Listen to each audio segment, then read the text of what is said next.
Hi, everybody, and welcome to Randy Sands and the Mediumship Crew. We hope you enjoy the content. I'm very excited because one of our regulars, I realized out of the clear blue that she's a very talented medium, which that I knew, but it occurred to me that I hadn't asked her to be a guest, and I felt horrible. So I had to remedy that really quickly. So I reached out to Tami and I Hey, asked, Jeff. Hey, how you doing, Jack? you Hey, see, Jeff. do you see Jack is misbehaving already? Yeah. So Ah, I reached out to Tami and asked her if there was a topic that she would like to work with us, and she came up with one that is amazing: mediums helping people transition. And Mhm. I fell in love with it right away because I've helped a couple people transition, and I never really thought about it as a topic, and it's amazing. So, without further ado, I would like to introduce Tami and let her have the floor. Tami, honey, please. Thank you. You're welcome and First of thank all, you. I just want to say that I am so happy that I found your group a couple months ago. Oh, you're a And doll. anybody that's here for the first time, she does this every Monday night at 8 o'clock, and the topics are fantastic, and the people are even more fantastic. So thank you for having me. But Well, thank you for being with us. Really, yeah, really, from the bottom of my heart. Thank you. sure. Well, spirit moves in crazy ways, doesn't It it? does. So I'll just tell you a little bit about myself. My name is Tami Holbury-Ferraro, and I'm a medium. And the reason that I picked the topic I did today is because I've had, you know, how when you're a medium and you do readings, you kind of go to spirit to get the answers. Well, in what they call death, I've always had spirit come to me and move me in a way to help others that are transitioning, either transitioning their family members that need healing at the time, um, or even actually spirits that have gone to the other side but haven't necessarily left the earth plane. And I know a lot of people don't believe that they believe that everybody goes to heaven, a place called heaven, right away. I believe there's different like dimensions that people may cross over into. And like when you hear about spirits that are in a home or something like that and try and get people's attention so that they can find a way to gain extra energy to get on to the next place that they're going. So I'm not trying to convince anybody to believe the way that I do, and I don't belong to any religion per se because I really haven't found one that fits me completely. Um, I do go to Unity because they accept me for who I am. Just, but there isn't really anybody else there that is like me. So I don't want to convince anybody. I just want to talk from my own experiences and tell you what I believe, because I'm also a spiritual teacher for the fact that I'm 62 years old. For 52 years, I've been a medium because I saw my great grandmother that passed at the age of 10. And so that is back in 1968. And when I went running to my parents' room to tell them that I saw my grandmother in my window, full body apparition, well, 3/4 of a body apparition, um, they told me I was crazy and I was hysterical. And they try and take you back to bed, right? So that was my first stepping into being a medium, but also having a spirit so fresh after passing come to me and let me know of their existence. She had given me a red ring when right before she died, And I always felt that there was an attachment with that ring, and I wore it every day. And for some reason, I must have taken it off. I don't know if it came off when I was sleeping or what, but I woke up and my ring was gone and I couldn't find it. And I looked all that day for the ring and everything. And like I said, I woke up at 2 o'clock in the morning. I saw her in my window. I freaked out. I went to my parents' room and they came back, put me in my bed. And when I came back into my bedroom, the ring was sitting on my nightstand right next to my bed. So I saw my grandmother in the window. She had her arms crossed like this. The red ring was on her hand when I saw her. Went flying out, came back, and when I came back, the ring was right there on the nightstand. So not only did it materialize, but my great grandmother materialized to me. And so when I saw my parents' reaction to how I was reacting, thinking that there was spirits that they didn't believe in the house, then they thought I was crazy. So immediately I had to lock up and not talk about it because I was afraid that everybody would think I was crazy. And therefore, I think spirit moved in and through my life trying to make me okay with the whole thing, because at first it scared me. The first thing I said was, I never want to see another spirit again. And me just saying that set up a boundary. And boundaries are good to have, um, so that you can be comfortable with what presents itself to you. Um, so I had that experience with my grandmother. And for me, what that taught me was, for one, that there was life after death. For two, that they were quite capable of moving something materialistic and placing it someplace that it wasn't. Um, and starting me on this journey of trying to understand what all this was when there was nobody to talk to. So, as a young person, I had to go to libraries and things like that. And of course, I read all the ghost stories because I could relate to them. Even though they were or nonfiction, I could relate to the stories that they were telling. And just to back up a little bit, another reason that I feel that spirit has come into my life is because at the age of 4, I had open heart surgery. And of course, they stop your heart when they have to take it out and sew up a hole in your heart. So they actually ran my blood and everything through a heart lung machine. And my heart was stopped for, I think, over an hour or so. And as they sewed up this hole, and then they put it back in and they zap it again.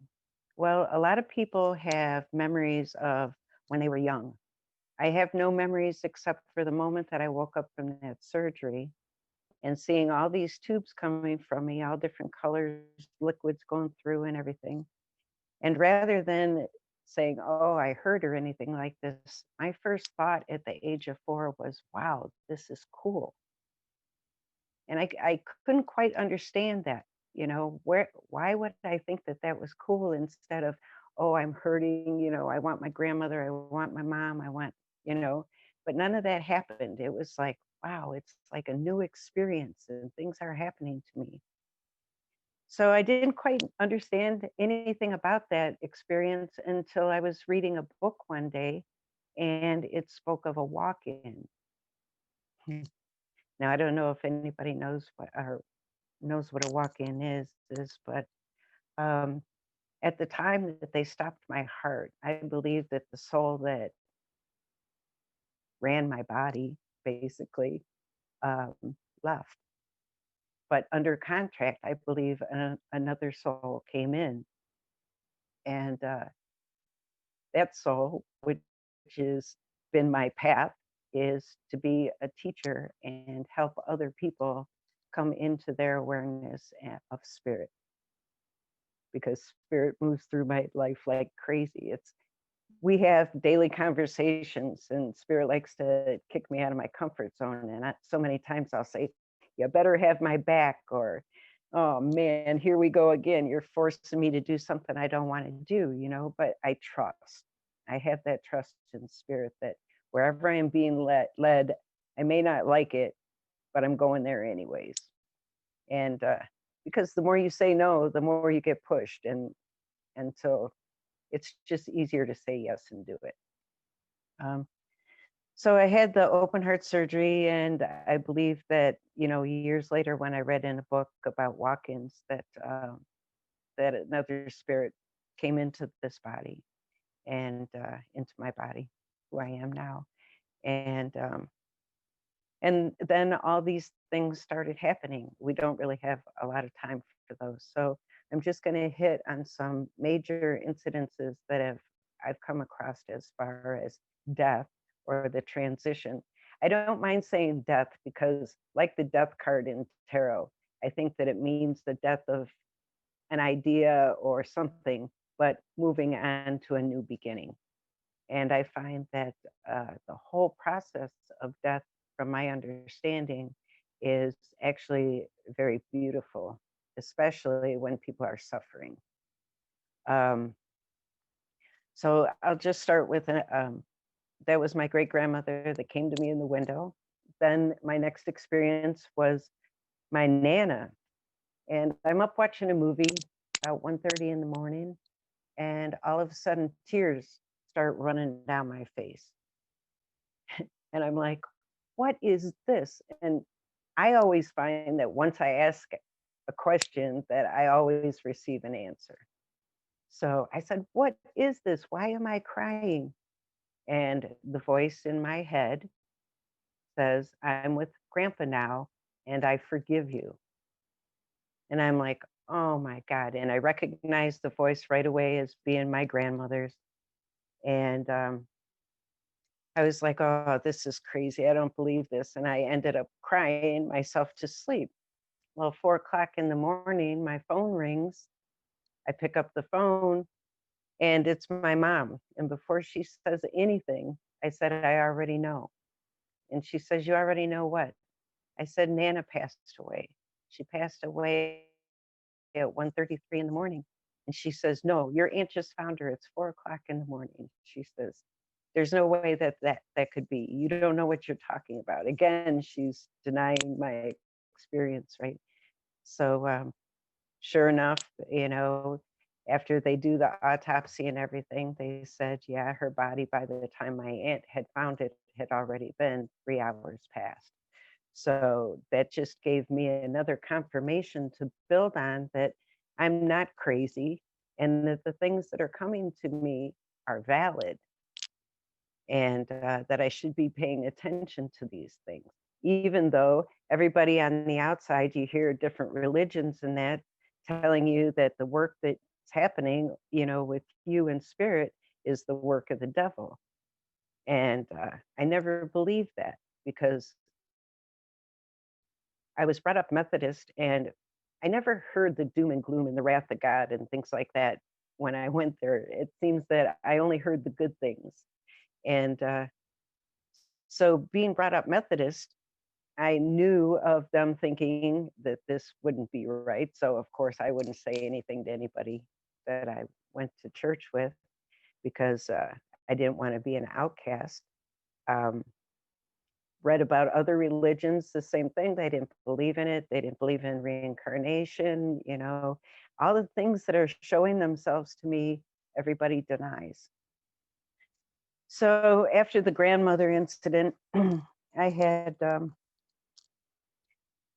my uncle had made his transition, and another friend of mine went into the hospital. And I'm a great person to meditate. I meditate for just about anything I need. I say I could meditate in the middle of a busy street if I had to. I've gotten it to where I can just pretty much drop into it. But so we went to my uncle's wake, And afterwards, I felt strange. I felt like my great grandmother was there with him. And I wanted to know exactly why he still seemed to be here. And so I meditated and I saw my great grandmother and I saw him standing there. And he told me he's waiting for the third person to join them. And I didn't understand that. And here, a friend of mine that was a spiritual teacher um, had gone into the hospital with a heart attack, and he was doing really good. And the next day, I get a call that he passes away. And then I understood what it meant by, they were waiting for the third person, that they were waiting for my friend before they moved on. And it just, all these different incidences really made me believe that I had to believe what was happening to me, that I wasn't imagining these things and that these things were truly happening. And it was always centered around the deaths. Um, I lived in a house that had a mischievous spirit, and these are spirits that I still believe are of a certain amount of earth energy, and that their vibration didn't move them on for some reason, that they are still present. Because I learned how to cross people then, spirits that were still trapped on earth by this mischievous spirit. Um, in my house, he would make noises upstairs, and I'd go upstairs and he'd have the bedroom light on. And I'd turn the light off and I'd go back downstairs and I'd hear him thumping around again. And I'd go upstairs and the light would be back on just that quick, just in a matter of a minute. And so again, I sit down and I meditate, and he tells me that he is still stuck here in this house, and that he had lived there in that house, and that for some reason he couldn't get to the other side, and that he was looking on how to get there. So that was my first understanding that spirit was going to ask for my help in transition, making its move to another dimension. And so I had to meditate on that and ask spirit, what do I do in this case? And spirit showed me a huge, like, castle room that had these stairs going up the side. And at the top of these stairs were these huge doors. And I was like, all right, what do I do here? And it was that I was to take the person that wanted to go there. Now that they told the story, I think their stories somehow keep them here. So I was instructed to take this spirit that was willing to go with me up these stairs. There were 17 stairs. I was to take him up 16 stairs and stop at the 16th stair. And because they have free will, they were to take the 17th step themselves. And I thought, wow, this is pretty neat. Let's do this. So I took this, the spirit that was in my house. I imagined him holding my hand, and we started up these stairs. And I told him that this is what I was told to do, and please follow me, and please hold my hand. Well, there came certain steps that we'd come to that I would feel a hesitation. And it was almost like I had to coax them and say, it's going to be all right. You're going to go back and see all your relatives that you loved, and you're going to go to a place that you have the free will to do anything that you want, and that you won't be confined to a certain area. And so this person gave me a little hesitation, but it seemed like about the time that we got to the 10th stair, it seemed all of a sudden we were starting to float up the stairs. Like they were, I could feel that person, that spirit, gaining a higher vibration to where the fear was dropping away and it was becoming more ethereal. and got to the top of the 16th stair and told him that he would have to go now, the last step, and he thanked me.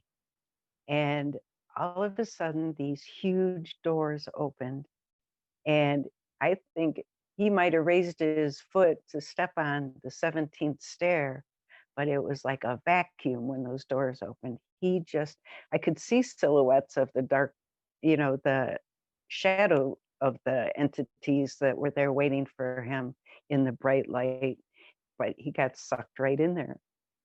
Well, I burst out in tears like I had just lost my best friend. It was the most amazing experience I can tell you that I've ever had, crossing spirits to the other side, feeling that that they needed, for one, to have somebody hear their story, and two, to let them know that everything was going to be okay. And I think that's one of the greatest things about the death, or the transitioning, even though it wasn't at the time before his death that it was actually, he was already in spirit. It was still wonderful to be able to make that connection for him, and to find out from spirit by meditation on how to handle the situation. Um, I had a girlfriend in Florida, Carolyn, that she was one of the hardest for me. She had cancer, and she got me to race her husband's stock car. And she signed me up for a powder puff race without me even knowing about it. And I heard my name announced over the loudspeaker at the racetrack, and asked her what the heck she did. And she said before she died, she wanted to see me in the car on the track. So I ended up racing, but when she passed, it was like the most horrific thing for me. It was like all my spiritual awareness, knowingness, whatever, had fallen away. And so I had to learn about releasing. After she passed away, I stayed in my apartment wrapped in a blanket she gave me for like 3 weeks and barely ate anything, or it was, I was just devastated. And I had to learn about being able to talk myself out of a situation that I knew that she was going to be better on the other side, but I surely was going to miss her.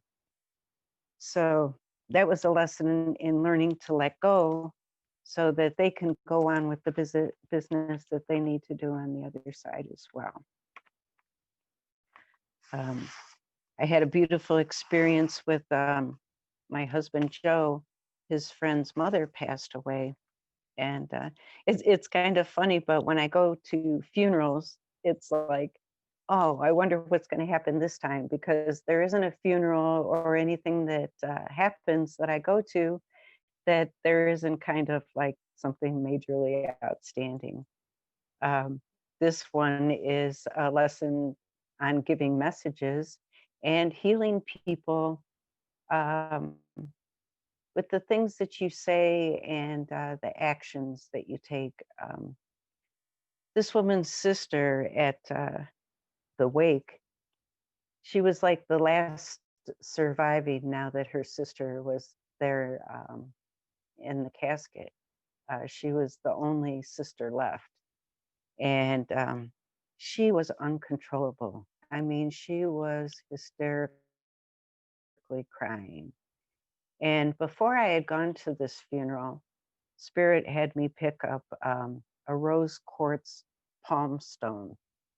And rose quartz is wonderful for calming people down. And when Spirit says something, it's like I don't question it, I just do it. And so I see this lady there, and I'm starting to get messages from Spirit. Give the lady the palm stone, give her the rose quartz, and tell her. Okay, and I'm like, geez, no, are you going to really make me pass on a message now? I don't even know this lady. This lady doesn't know me at the funeral, and this woman is hysterical.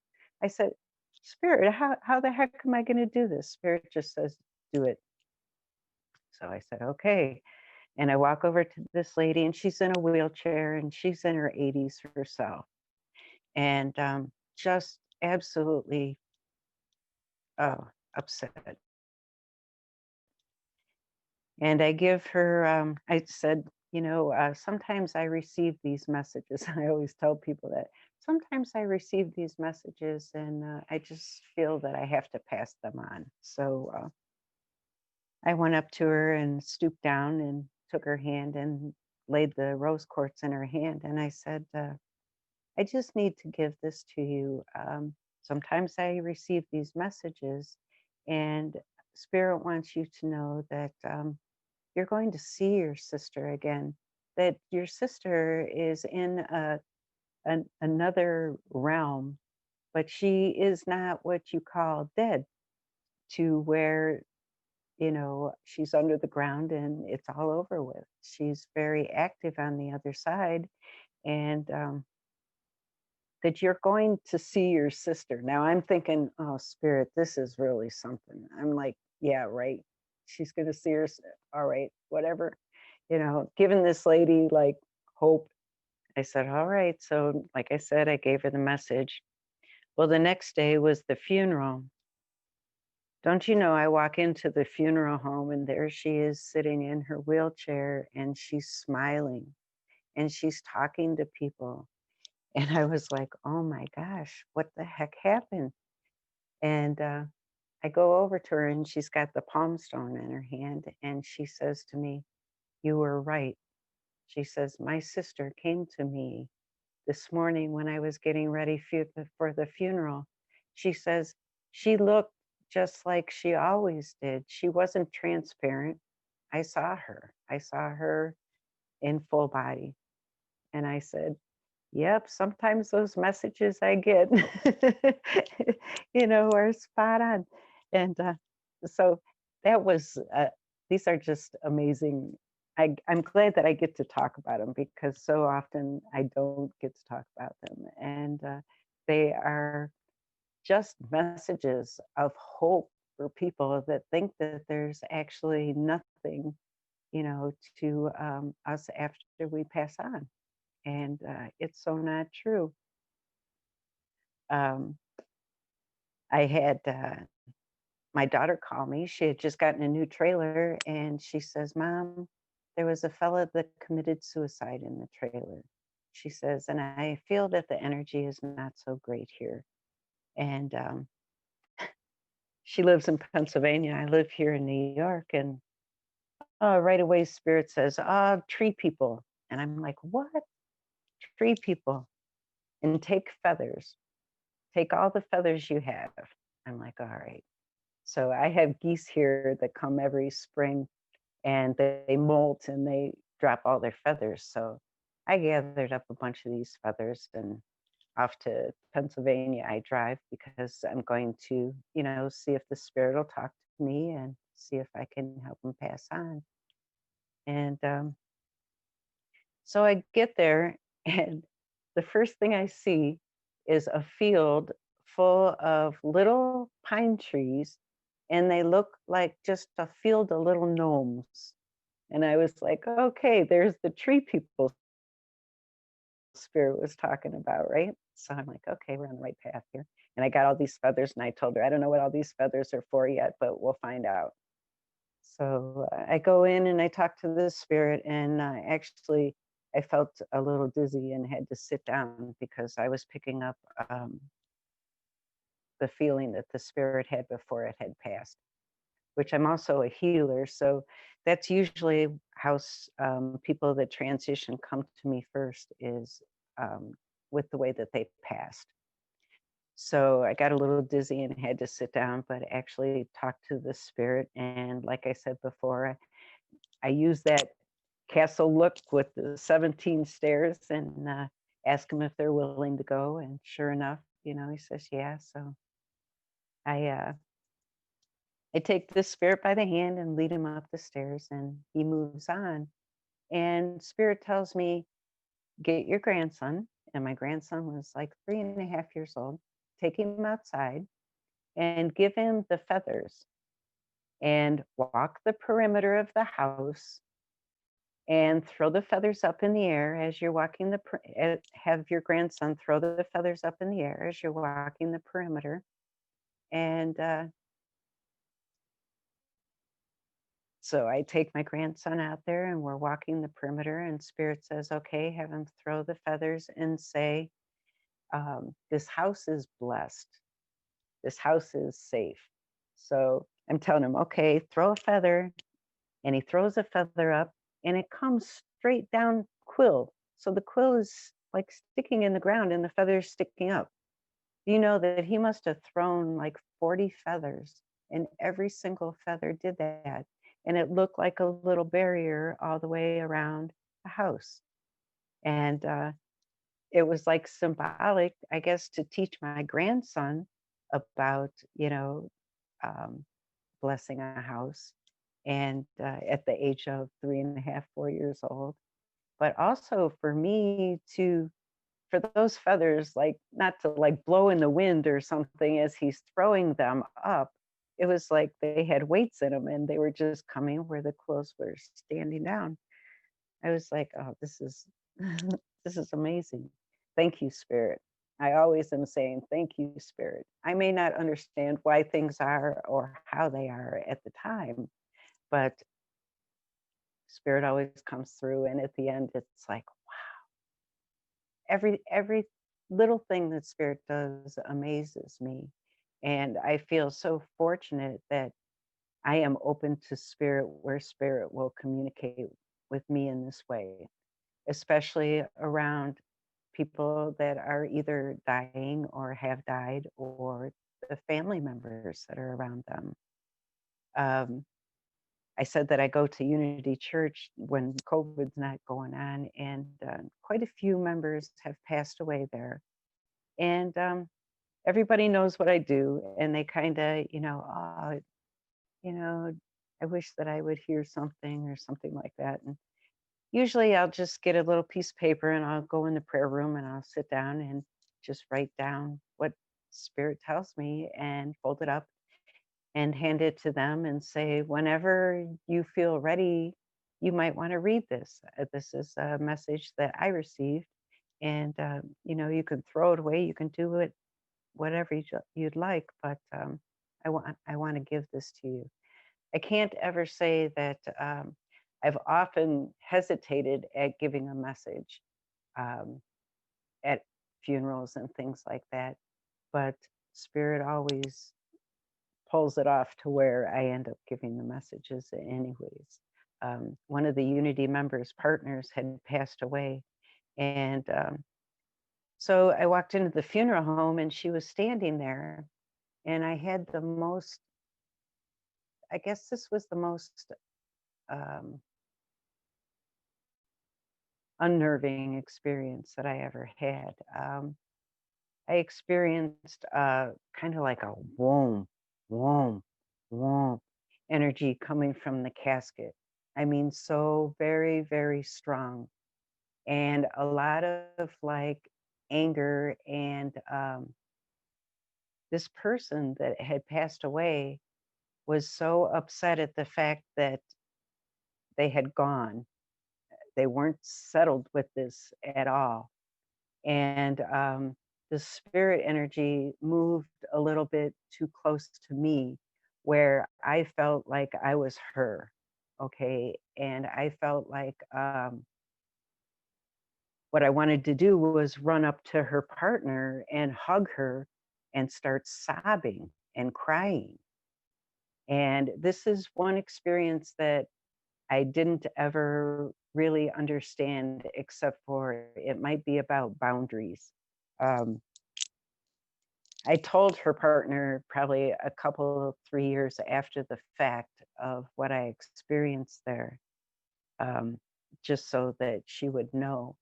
But I actually had to tell my husband to go up and tell her partner that I was very sorry that this happened, but I had to leave in order to get out of this woman's energy. And I guess I probably don't understand that yet to this day. Um, you know, like I say, I'm always willing to give messages and pass them on, but for that spirit to be aggressive enough to come that close into my energy to make me feel that actually she was going to make my body move across the room and hug that person that I had to leave. Um, so I imagine it's about boundaries, but I never really revisited that. So that's kind of still out there in the open. Are we And ready? Oh, go I'm ahead. sorry. No, I thought you were done. I was about to say, are we ready to open up the floor? Oh, I just got one more thing. Oh, sure, And sure. that's the most important because it was my dad. And I get a call at Thanksgiving that my dad is in the hospital and that they have found that he had cancer. Um, and it was kind of all kind of quick. And so I said, okay, it's Thanksgiving. We'll drive in and see dad. And he was looking pretty rough. And he was glad to see me, though. We always seem to have a good psychic connection there. And so when I left, my brother, who happens to be a person that doesn't believe in spirit, um, called me up and said that his girlfriend wanted to give my dad the prognosis that he probably only had like 3 months left to live. And my brother called me and told me that, and I said, "Oh, please don't do that. Please don't do that. Dad'll give up." Well, for whatever reason, he told her, and she was alone with my dad. And my dad says, "Am I dying?" to her. And she came out and said, "Gee, to tell you the truth, you'll be lucky if you make your next birthday," which was like 4 months away. That night, he went in a coma. And so I had to deal with the fact that, you know, rather than thinking that it's just his time, and that this is his way of handling it by going into the coma, I wanted him to stick around. But anyways, um, it got to be Christmas time, and we had a terrible snowstorm here in New York. And Spirit told me that I had to go see my dad. So right before Christmas, I got that message and I called my brother and I said, "Tell dad to hang on, that I'll be there." I found out that that same time I was talking to my brother that he had told somebody in the nursing home that he was afraid to die. And that was my main reason. I think Spirit says, "Tell him to tell your father that you'll be there Christmas." And so I told my brother, I says, "Tell dad." He says he's in a coma. He can't hear anything. I said, "Tell dad that I'll be there Christmas Day." I said, "and to hang on. I have something to say to him." So we go there in the terrible snowstorm and everything and get there to his room. And he looks, oh my God, terrible. And gasping for just about every breath that he took. And I looked at him and I was like so glad that I was going to be able to tell him what I was going to tell him. He drug us around when we were kids to all different kinds of religious places to see where he fit, and he never found out where he fit either. So I go in there and I says, "Dad, guess what?" I says, "You're going to make your transition." I says, "Then don't be afraid. I heard you were afraid." I said, "There's nothing to be afraid of. The first thing I want to tell you is that there is no person over there when you get there that judges you for your life here on earth." I says, "The only person that judges when you go through that life review is yourself."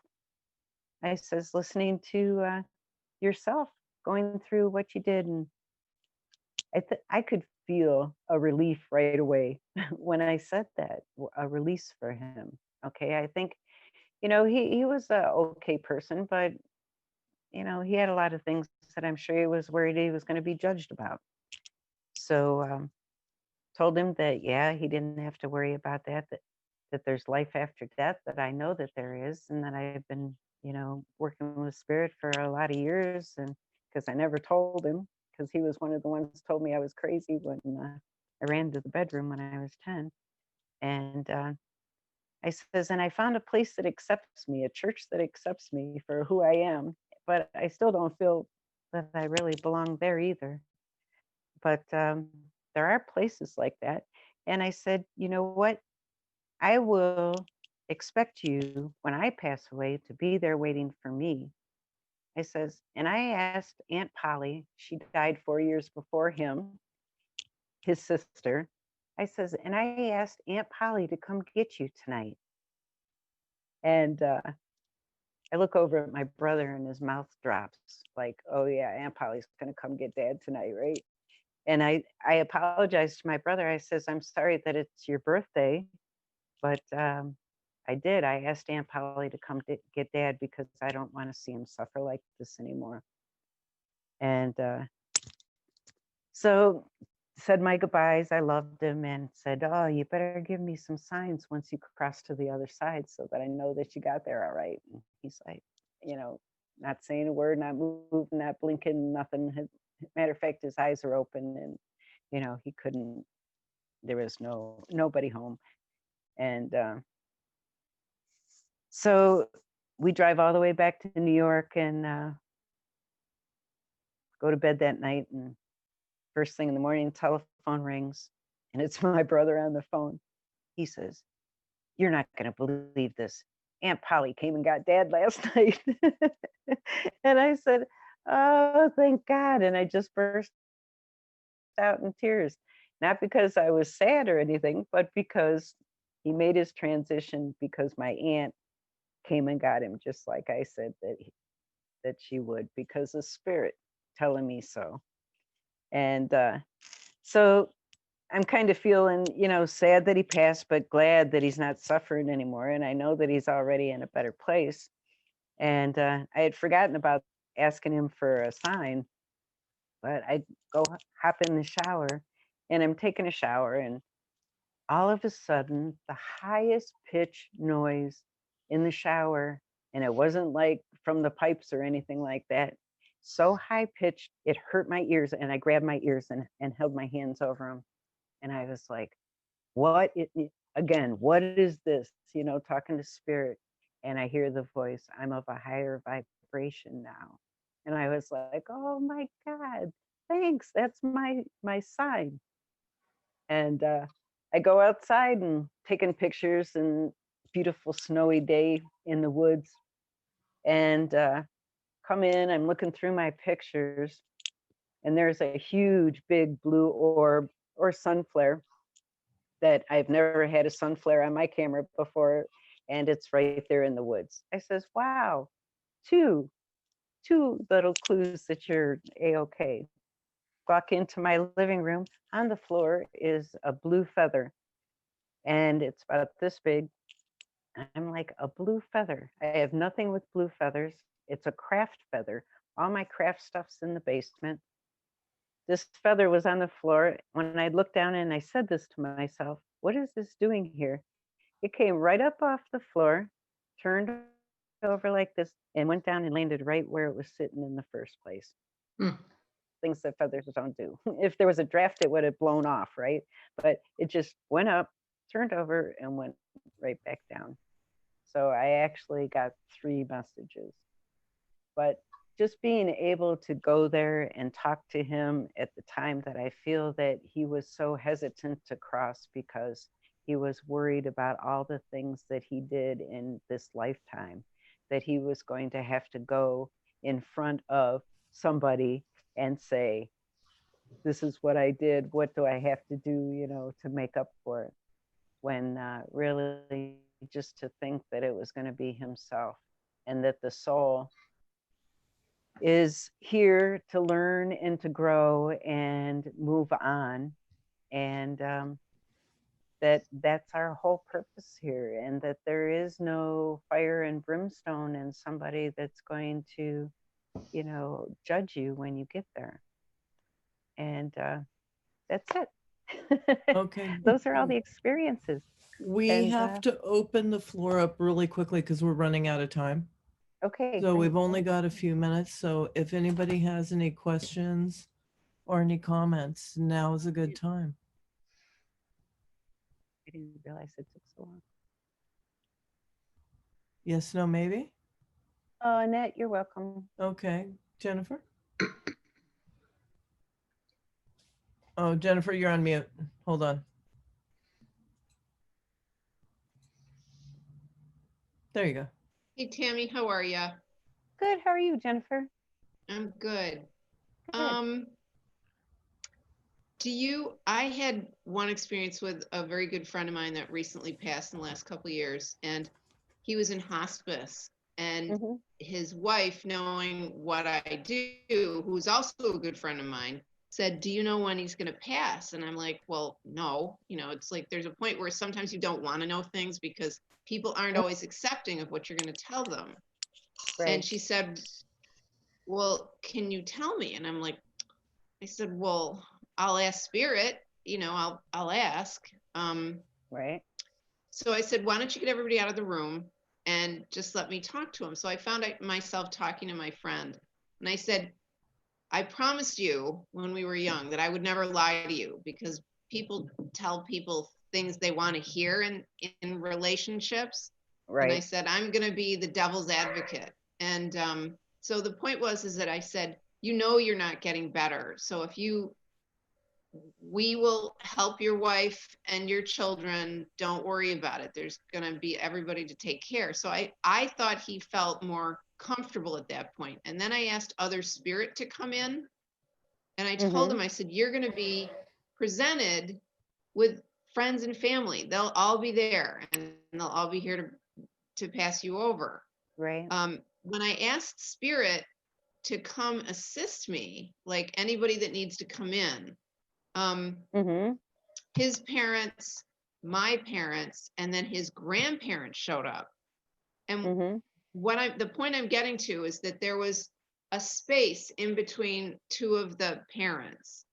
And I knew that there was a presence there, but it didn't personify in any way. Right. And I'm sort of like, "Oh my God," because I've never done this before. And I'm like, who are you?" Because Mhm. I didn't want to deal with this. I was like really nervous. Uh-huh. And what I found interesting, and I'm wondering if you've experienced this, is that it said, "I'm going to help, I've come to help take him over or help his passing." And I said, Mhm. okay. Um, do you know when it is? And what I found interesting was that it said, "It's up to him. I don't make that decision." Right. Now, have you seen spirit when you're talking to someone who's going to pass, or have you experienced that unmanifested presence at all? No, no, I usually hear more than see. If I Oh, see, it's more like a seeing as if I'm looking, reading a book and imagining something, but it's not, I haven't seen like figures since I told my great grandmother that I didn't want to see spirits. Okay. Now I see spirits to the side of me or, a quick little glimpse, but never a full on, experience of spirit, someone in spirit in front of me. So, Is it, Okay. have you ever experienced someone like whoever was going to help them pass? Have you ever yes, experienced that? yes, You have. yeah.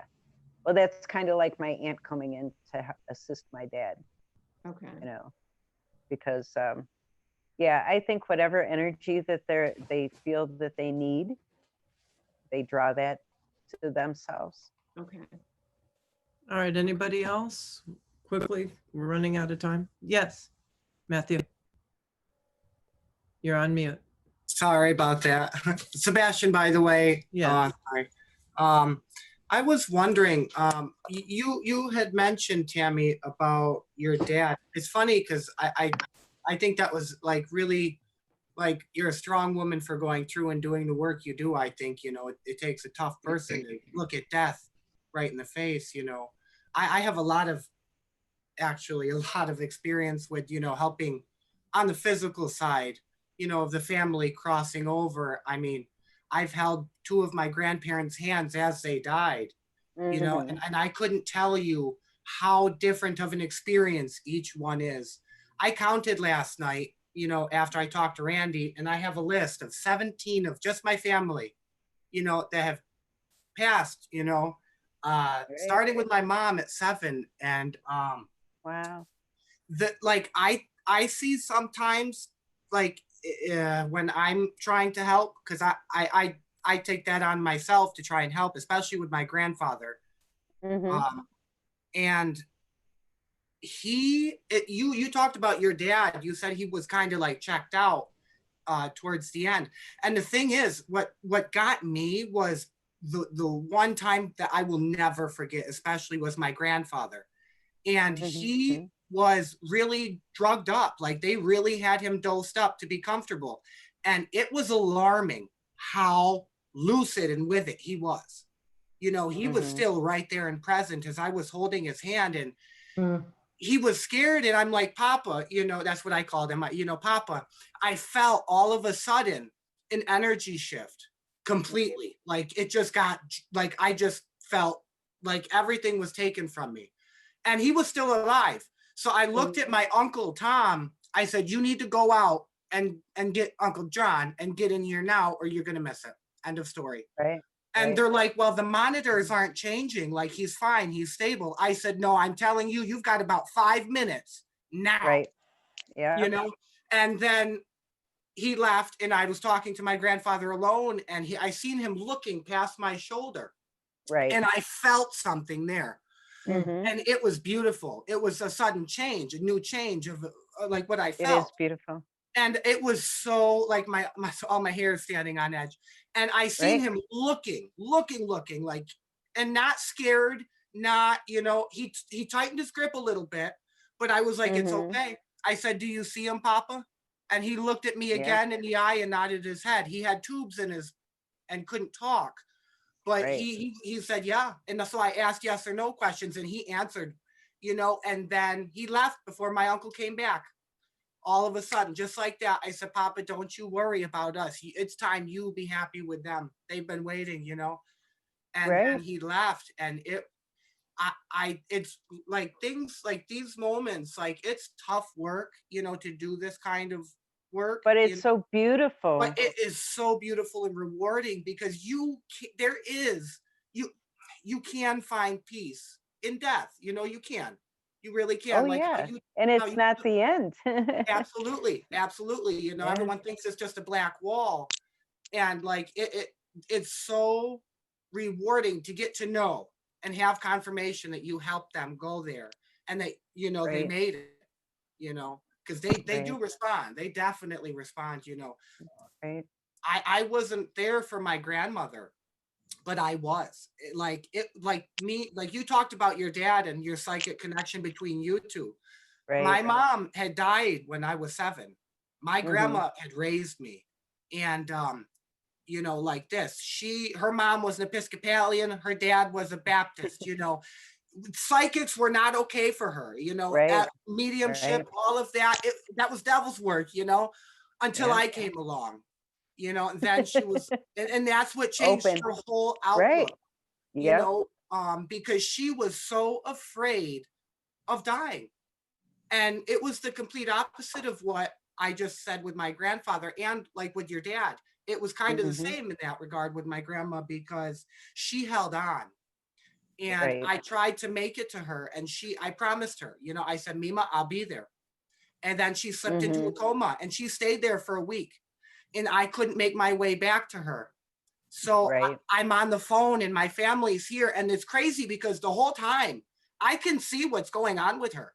I knew when she was in the hospital. I knew what it was Right. for. I mean, my spidey senses went haywire, Right. and Yep. so I'd always call and be like, hey, what's going on with your legs, when she was having blood clots. She's like, how do you even know this? And Right. she was waiting for me. She waited in a coma for a week for me. She told me the last thing she told anyone was, I will wait. I'm waiting for you. And she stayed in a coma, you know, for a week. And I couldn't handle that. I said, I can't do this to her. So I called her one last time, and let me tell you, it took everything to say this, because I did not want to say goodbye. That was my mother. That was my grandmother, my best friend, you know. And the thought of it was hard, but the thought of her suffering for me was even harder. And Right. so I told her, you know, Mima, don't you worry about me, woman. You've worried about me too much. It's you time, you know. Don't even hesitate. You go to that light. And me and her always bonded over Fleetwood Mac. So I had Fleetwood Mac Go Your Own Way playing in the background. You know, I did. Me and her bonded real heavy on the Fleetwood Mac. So I had the Go Your Own Way playing in the background while I was telling her. I'm a mess, of course, but you know, that same night, she died 3 hours later. And I knew, I felt it. And then my aunt called me and she's like, she just left. I said, I know, you don't have to tell me. Like, I know. And, you know, it was me giving her that, I guess, permission, you know, that, listen, don't worry about it. It's okay. You know, they want to hang on for us, you know, right. they want to like, hang on for us. I think a lot of people don't realize the power of their words. Because even in that instance, especially, I know that I helped her cross over. You know, my whole family knew that. You know, they'd all be in the hospital. They're like, she's waiting for you. Where are you? And I couldn't make it across the country, you know? Okay, we've got one more, because otherwise it's going to take me 15 hours to get this up on YouTube. That's why we've got a time limit. Sorry. Anybody else? Yes, no, maybe? Okay. Well, this night brought me to another topic that I think we'll do another night, which is when we help people that are still in the physical form transition. Right. Because I've had to do that several times as a medium. And I think that would be a good counterpart to this evening. Mm-hmm. So, Tami, thank you so much. Can I interrupt, Thanks, Randy? Can I Randy. just say one Yes. thing? I think, Tami, I've never talked to you about this, but when I was getting my ordination from St. Michael's Church with Dwight Halstead, he was teaching me and teaching our group how to cross over people from you know, like if there was a massive torrential rain, a tsunami, or if there was a big, massive airplane accident or something. I was never called in to do singly like you, but I was called in to do crowds, and we would line up on either side of a row facing the light, and we would walk them right down through the row. And it was Beautiful. Oh, it was so gorgeous, and there was no sadness. It was just such joy for us, and we had to tell them, you know, this is okay. You're great walking this way, but there wasn't a lot of fear, and there wasn't anything like that. They just wanted direction. That's all. But I just want to say that there's ways for everybody to be crossed over where they're going to be comforted and secure. That's all I want to say. Yes, there are. Yeah. Absolutely. Thank you. Thank Welcome. you for that. All right. So with that said, I think we're going to close out for tonight so that I can get everything done and get this uploaded, hopefully before tomorrow night. Thank you. It was wonderful. Yes, it was. And I want to thank Thank everybody you. for coming in and joining us. It was wonderful. And let's see, next Monday, if I remember right, we're supposed to have Onyx coming in from Strange Brew in Buffalo, New York. And I think the topic that we're going to have is practice. And the way this is worded is touchy. It's called, I think it'll be practicing witchcraft solo. Now, witchcraft to me is, in my mind, a weird term, because really what it is manifestation. It's learning how to manifest. Mhm. And we all manifest in different ways. So, you know, some of us have rituals we use when we're manifesting, and that's all that it is. So we will be talking about that hopefully next week. And we will hopefully see you guys there. Thank Thank you. you. And good night, everybody. Good night, good people. Night, good people. Bye. Night, thank you.